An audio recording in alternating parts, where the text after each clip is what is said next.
Olá, turma. Vamos começar a nossa aula sobre a colonização, onde a gente vai entender a colônia, né, como uma possuidora da dinâmica interna que vai gerar aí resistência a todas as políticas abusivas da metrópole. No caso da América Portuguesa, a gente está falando da metrópole que é Portugal, tá? Então vai haver aí um grande grau de autonomia, né, das autoridades e que vai desafiar aí muitas vezes as políticas metropolitanas que vinha de lá de Portugal. Então, entre esses limites e essa possibilidade de controle aí dessa autonomia, vai se processar toda a colonização da América Portuguesa. Então, é importante entender como foi o processo de colonização da América Portuguesa, o que caracterizava a administração da América Portuguesa e como foi aí a atuação da igreja nessa colonização aqui em nossa América Portuguesa, tá? Então, imediatamente após a chegada dos portugueses na Nova Terra, né, eles ainda estavam aí envolvidos com o comércio de especiarias com o Oriente, né, e também tinha o fato da Nova Terra não ter mercadorias produzidas pelos nativos que pudessem ser comercializadas, porque a gente sabe que os nativos eles tinham uma agricultura de subsistência, né? E por isso eles não iniciaram, os portugueses não iniciaram de fato, de imediato, a colonização. Então o único produto disponível era o pau-brasil, que vai ser aquela madeira que vai despertar o interesse comercial na Europa, né, como corante e como material aí para a construção de navios.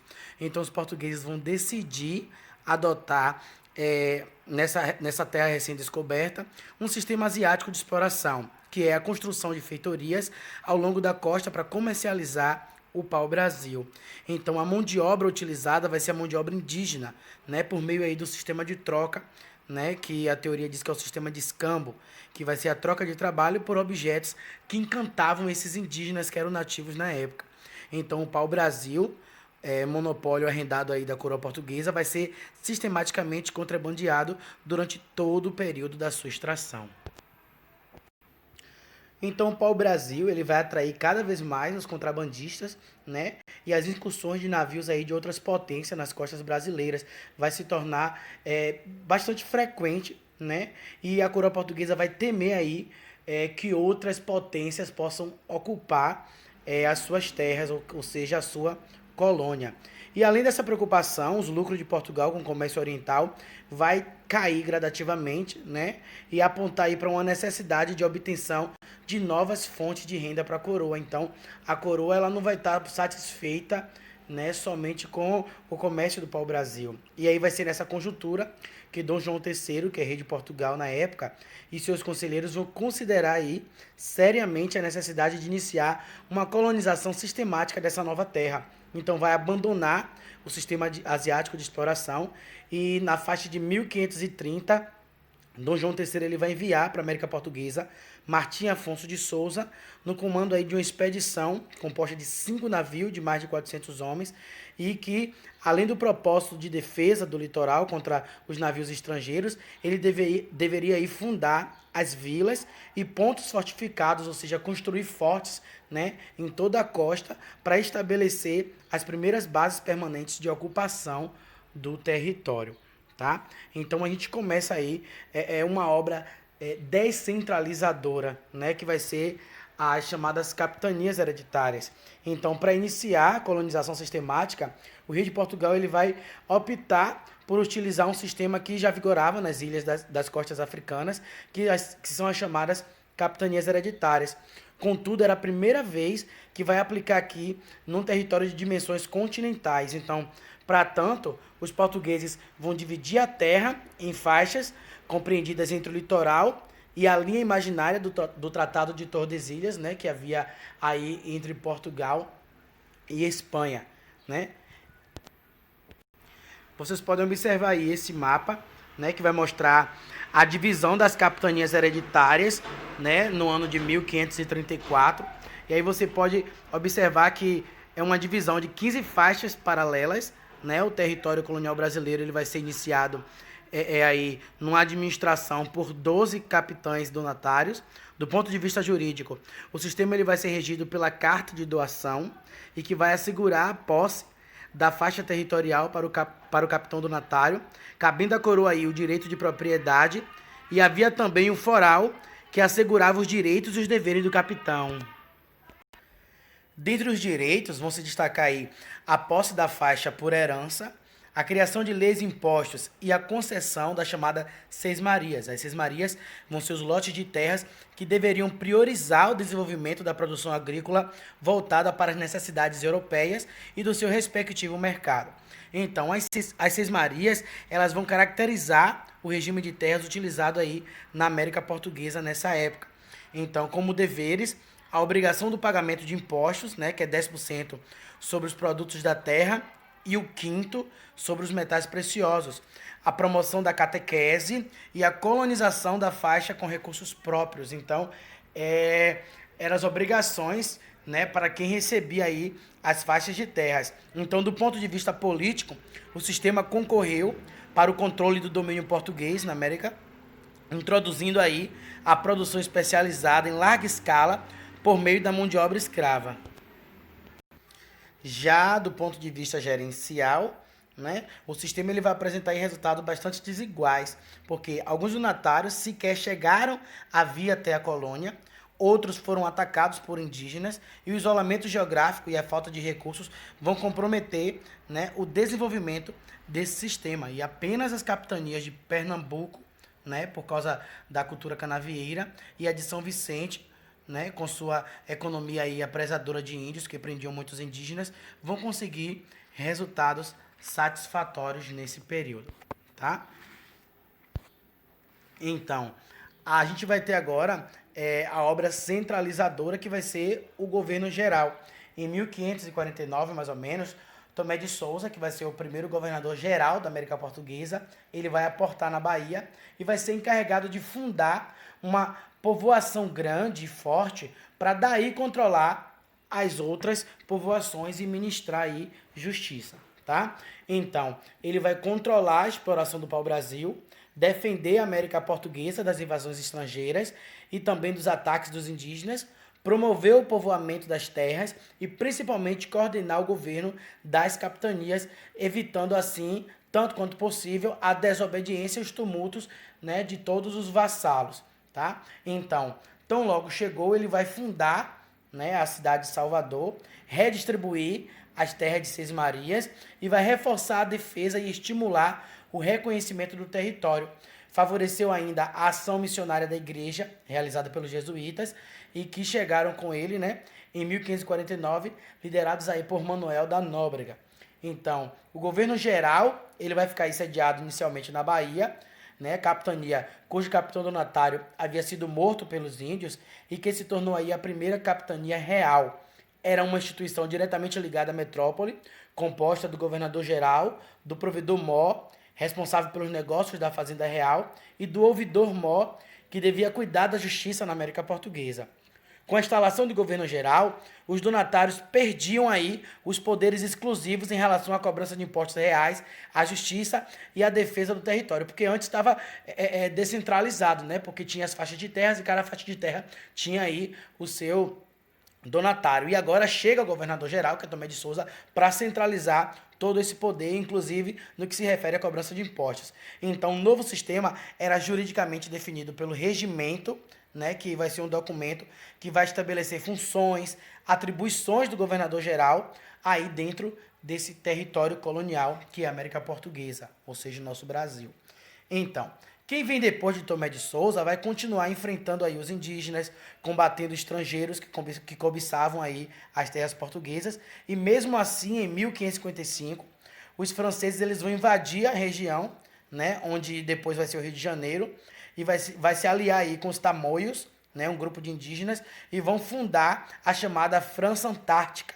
A invasão, né, vai ser proposta aí pelo fidalgo militar Villers-Gagnon, que obedecia ao rei francês Henrique II, né, com o objetivo de estabelecer o domínio francês no Brasil e ter um lugar onde os dissidentes religiosos pudessem se refugiar. Né? Então a gente está falando aí do medo também que Portugal tinha da França tomar essa chamada América Portuguesa. Então, o governador-geral Mendes Sá, que era o governador da época, ele vai partir de Salvador para expulsar os franceses. E em 2 dias eles vão conseguir destruir a colônia francesa que foi fundada aí na região que seria o Rio de Janeiro. Contudo, os franceses sobreviventes vão extinguir os tamoios, né, vão aí cutucar esses indígenas e cerca de 80 mil indígenas vão se voltar contra os portugueses. Então, esse representante francês ele vai firmar uma aliança com os nativos que vai ficar conhecida como Confederação dos Tamoios e vai ser liderada pelo chefe aí, Cunha Bembe. O rei de Portugal, o que ele vai fazer? Ele vai enviar aí para a colônia o seu sobrinho, né, o sobrinho de Mendes Sá, que vai ser Estácio de Sá, para fundar o Rio de Janeiro, né, que serviria como base para as operações militares contra os indígenas e franceses que lá ficaram. Com apoio dos jesuítas e de grupos indígenas paulistas, Estácio de Sá ele vai empreender aí a luta contra a Confederação dos Tamoios e a cidade de São Sebastião do Rio de Janeiro ela vai ser fundada em março de 1565 e os franceses finalmente vão ser expulsos 2 anos depois da fundação da cidade, tá?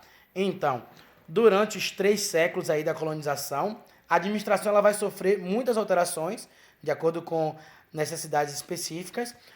Vai ser criado órgãos, especialmente no século XVIII, né, nos quadros da mineração. Alguns foram suprimidos, jurisdições foram alteradas, e é importante a gente saber que haviam órgãos situados na metrópolis, encabeçados pelo rei, como a Mesa de Consciência e Ordem, que vai cuidar das questões religiosas, o chamado Desembargo do Paço, que vai ser responsável pelos negócios da justiça, e o Conselho Ultramarino, que vai tratar dos problemas para além mar. Então, vai haver também outros órgãos administrativos que vai ser situados na própria América Portuguesa. Lembra-se que os outros que eu citei ficavam em Portugal, né? E vai ter outros que vai ficar na América Portuguesa, mas vai ser regido por ministros portugueses. As câmaras instaladas nas vilas e cidades da América Portuguesa vão ser os únicos órgãos de poder local, né, de todos os que foram transplantados de Portugal. Por isso, tiveram aí uma importância singular, uma importância peculiar dentro da América Portuguesa. Em falar dessas câmaras que ficavam aqui na América Portuguesa, os seus membros, eles deveriam ser escolhidos entre os chamados homens bons, né, das localidades, isto é, homens brancos, proprietários e que tivessem proeminência das vilas, né? E também os eleitores deveriam ser homens bons, e homens bons são homens brancos nesse período aí, viu? Porém, nem sempre isso acontecia. Muitas vezes os membros das câmaras, né, foram açougueiros, sapateiros, alfaiates e outros praticantes de ofícios variados nas vilas. Inclusive, os mulatos pertenceram às câmaras, muito embora esse fato fosse aí proibido nessa época, né? A Câmara era composta dos chamados oficiais, né, que é 2 juízes ordinários que exerciam em meses alternados a função de seu presidente, 3 vereadores, um procurador e seu escrivão, além de contar com um contínuo tesoureiro, né? Os juízes ordinários vão ser responsáveis pela justiça na vila e eram auxiliados por 3 tabeliães e um escrivão. Os camaristas nomeavam o juiz que era responsável pela fiscalização dos comércios, dos gêneros de primeira necessidade, pela higiene, pela limpeza pública. E o juiz de vintena, né, tinha a jurisdição nas freguesias do termo equivalente ao território do município e que tinham atribuições aí iguais aos juízes ordinários, mas com alcance menor. As câmaras municipais, né, que eram os órgãos de poder locais, elas vão ser criadas como órgão de colaboração da coroa, né, vão dar suporte aí à coroa portuguesa, mas quase sempre conquistaram um grau maior aí de autonomia. Acabaram por institucionalizar na comunidade o poder que os proprietários exerciam em suas terras, nas suas minas e também em seus negócios. Apesar de as câmaras muitas vezes trazerem problemas para as autoridades metropolitanas, era necessário elevar os arraiais à vila, né, para tornar aí a ordem social mais previsível, cobrar com mais eficiência os impostos e urbanizar aí a América Portuguesa aos poucos, né? Aliás, não foram só os oficiais das câmaras que conquistaram aí muita autonomia, não.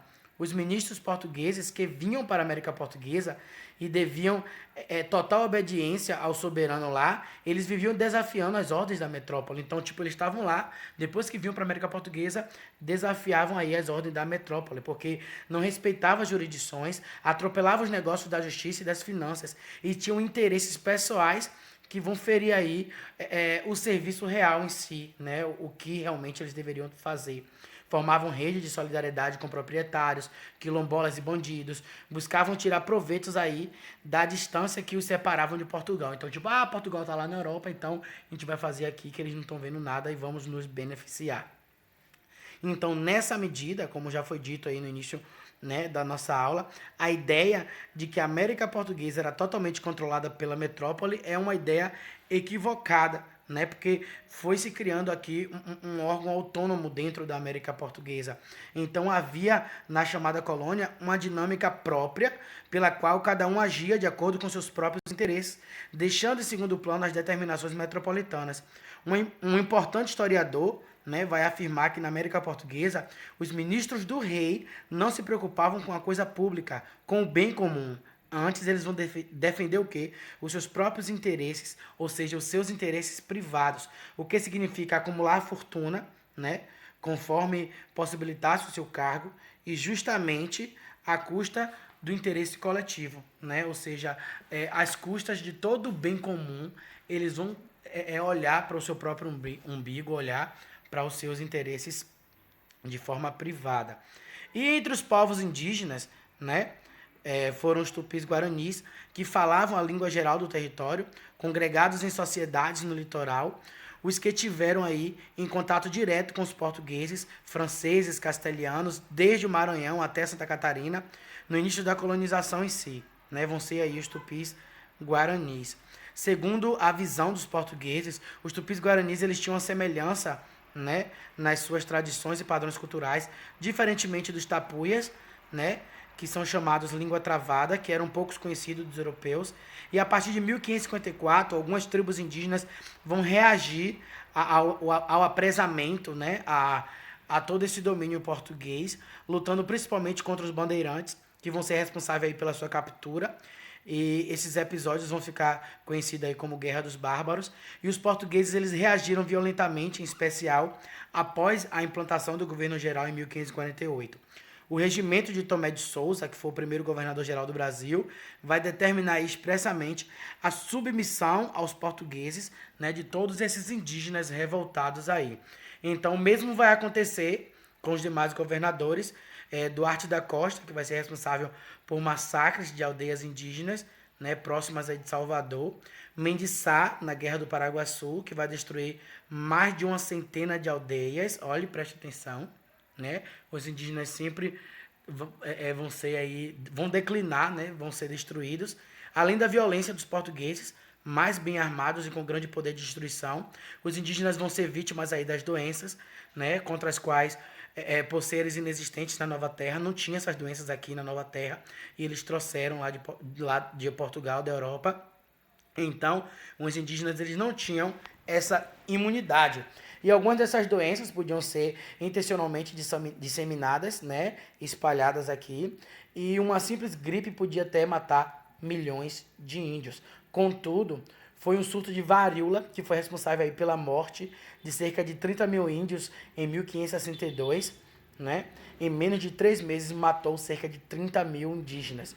Então a doença ela vai atingir principalmente os indígenas, né, reduzidos, que são os indígenas subjugados, ou seja, os indígenas que vão ser catequizados, né? E a gente vai ter também aí a chamada catequese, né?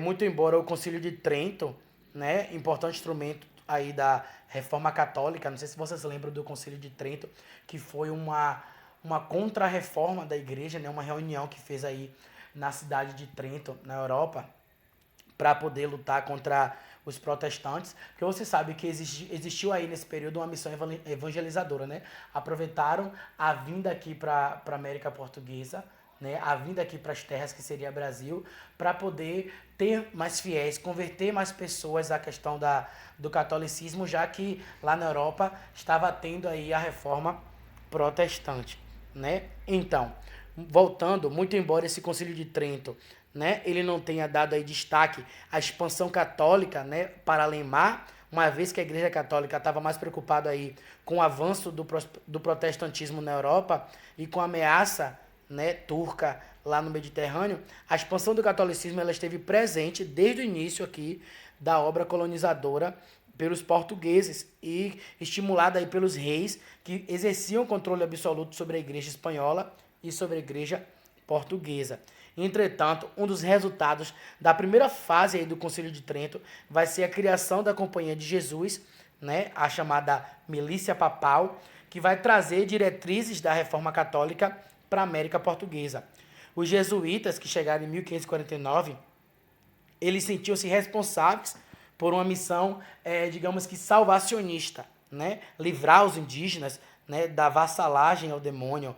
Né? Quando a gente fala de vassalo, quando a gente fala de vassalagem, a gente está falando de subordinação. Né? Que vai ser aí explicitada nos seus atos licenciosos, na sua nudez, nos seus costumes cotidianos. Então, os jesuítas da Companhia de Jesus, eles consideravam que todos os rituais indígenas, aliás, todas as práticas do cotidiano dos indígenas, fossem, assim, algo do demônio, né? Então, eles precisavam trazer a salvação. E a catequese jesuítica buscou aí integrar indígenas no universo cristão, casando-os, né? Vestindo-os, colocando roupa neles, fazendo com que eles casassem, né? Livrando-os aí da vida promíscua que eles levavam, segundo os indígenas, né? Falam. E os jesuítas, eles usaram diversas estratégias para catequizar os indígenas. Uma das mais importantes vai ser o teatro, né? Como o Alto de São Lourenço, do Padre Anchieta, que vai representar aí 2 chefes indígenas que haviam lutado ao lado de franceses do Rio de Janeiro. Né? Então, essa teatralização, né? Teatralização do mal em si, incorporado nos indígenas rebeldes ou nos que recusavam aceitar a doutrina cristã, terminava atemorizando os indígenas e aí eles acabavam obedecendo os jesuítas. Né? Outra estratégia dos catequistas em si para introjeção do catolicismo nos povos indígenas vai ser a proibição dos usos e costumes ancestrais, como a guerra, proibição do canibalismo. Então, para os indígenas, a guerra era importante porque era um meio de captura de prisioneiros para sacrifícios antropofágicos, né? Eles utilizavam aí, eles sacrificavam outros indígenas nos seus rituais. Então, se finalizasse a questão da guerra entre territórios, ia finalizar aí os seus rituais antropofágicos que os índios aí passavam a fazer. Então, o canibalismo era a vingança dos guerreiros mortos, um dos elementos mais importantes aí da relação entre as tribos. E também a disciplina de horários, ofícios divinos, né? Introduzir aí nas tribos com o repicar dos sinos, a obrigatoriedade dos índios se vestirem, vai ser mecanismo que aos poucos os jesuítas vão utilizar para catequizar os indígenas, né? Ou tal horário tocou o sino, tem que fazer isso, tem que fazer aquilo. Então eles vão ensinando aos poucos. Claro que deve ter sido um choque aí inicialmente. Então, era a dificuldade de entender os costumes indígenas e suas tradições que levavam os jesuítas a demonizarem os nativos. Alguns acreditavam que os indígenas descendiam aí da família de Babel, né? Ou Babel é da Bíblia. Outros, como o padre Manuel da Nóbrega, asseguravam que a nudez dos nativos estariam ligada ao pecado de Cã, que seria o filho de Noé, amaldiçoado por seu pai ao vê-lo nu. Essa história está na Bíblia lá, em Gênesis, procura que vocês vão ver. E outros ainda o viam como vassalos do demônio, né, em razão aí do fogo que ardia constantemente em suas ocas, em suas moradias, né, da ausência de interdições quando essa exibição do corpo aí nas relações sexuais, do canibalismo, da homossexualidade dos xamãs, dos pajés. Então, tudo isso aí é algo que afrontava, né, a cultura europeia e eles vinham para poder mudar tudo isso e transformar tudo isso, certo? Até aqui ficamos. Essa foi uma visão aí desse início da colonização, como foi que se deu aí a partir de 1532, e a gente viu até essa questão da catequese aí dos povos indígenas, que foi a atuação da Igreja Católica.